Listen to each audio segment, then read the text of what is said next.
It was supposed to be just another live episode of a popular daytime talk show in New York, but the atmosphere inside the studio felt unusually tense even before the camera started rolling. The lights were bright, the audience was buzzing with excitement, and the panelists were taking their seats one by one. Among them was Rowan Atkinson, invited as a special guest for a discussion about comedy, satire, and the responsibility of humor in modern media.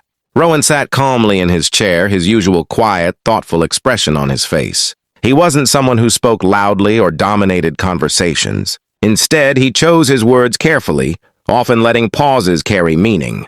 Across the table sat Joy Behar, known for her sharp opinions and quick humor.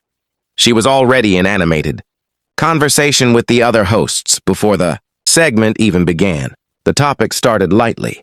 They discussed classic comedy, the evolution of satire, and how humor has changed over the decades. Rowan shared his perspective in a calm tone, explaining that comedy works best when it observes human behavior rather than attacking individuals. The audience nodded along, appreciating his thoughtful approach. But the tone shifted when the conversation turned toward modern political comedy. Joy leaned forward, her expression firm, and made a point about how comedians today have a responsibility to call out public figures more directly. She argued that satire should not be soft or neutral, but instead bold and unafraid to offend when necessary. Rowan listened quietly, hands folded, then responded in his measured voice. He said that while comedy can challenge authority, it loses its universality when it becomes too focused on anger or division. If humor becomes a weapon rather than a mirror, he said gently, it risks losing its ability to connect people. A few audience members clapped softly, but Joy immediately shook her head. She disagreed strongly. She said that in today's world, neutrality often feels like avoidance, and comedians who don't take a stand are contributing to silence. Her tone became sharper, and the energy in the room shifted noticeably. Rowan remained calm, but there was a slight tightening in his expression. He replied that comedy should invite reflection, not just reaction. He reminded the panel that some of the greatest comedic works in history were subtle, layered, and allowed audiences to think rather than react emotionally. Joy interrupted him mid-thought, insisting that times have changed, and that older styles of humor no longer fit the urgency of modern issues. The audience reacted with mixed responses. Some clapped, others murmured. The host tried to lighten the mood with a small joke, but the tension remained. Rowan paused for a moment before responding again, this time with slightly more firmness in his voice. He said that urgency should not replace thoughtfulness, and that humor driven only by outrage risks becoming temporary rather than timeless. His words were calm, but they carried weight. Joy leaned back in her chair, visibly frustrated. She said that such thinking was outdated, and that audiences today expect comedians and public figures to pick a side. She added that neutrality can sometimes feel like detachment from reality. At that moment, the atmosphere in the studio became noticeably uncomfortable. The audience shifted in their seats, sensing that the discussion was no longer just intellectual but personal in tone. Rowan took a breath and responded that picking sides is not always necessary in comedy, because humor can exist above conflict rather than inside it. Joy let out a short laugh, not amused, and replied that such an idea sounded idealistic and disconnected from today's social climate. She suggested that Rowan's style of humor belonged to a different era. The comment drew a few gasps from the audience. Rowan looked down briefly, then back up, maintaining his composure.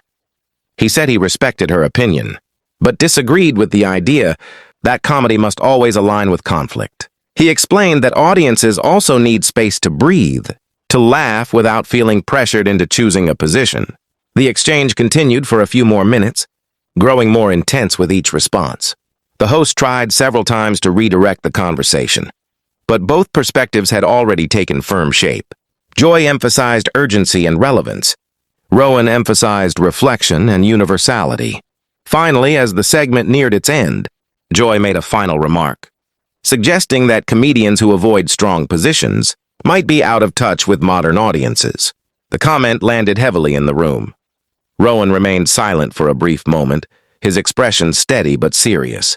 When he finally spoke, his tone was quiet but firm. He said that being in touch with audiences does not always mean mirroring their emotions. but sometimes offering them something calmer to consider. He added that laughter can be a form of relief, not just confrontation. The host quickly stepped in, thanking both guests and signaling a commercial break.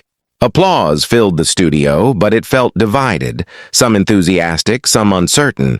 As the cameras stopped rolling, the tension did not immediately fade. Joy leaned back, still visibly unconvinced, while Rowan slowly stood up from his chair. He nodded politely toward the panel and the audience, maintaining his composure. Without further words, he walked off the set in a calm, unhurried manner, not in anger but in quiet disengagement from the heated exchange. Backstage, the crew exchanged glances, aware they had just witnessed one of the most intense discussions of the season. It wasn't shouting or chaos, but a clash of philosophies. Philosophies.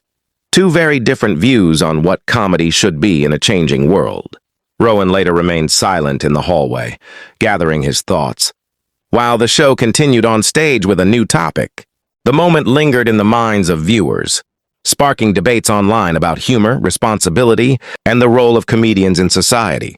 What stayed with many wasn't the disagreement itself, but the contrast between two strong voices, one pushing for urgency, the other advocating for reflection, and how even in disagreement, both were trying, in their own way, to define the purpose of laughter in a complicated world.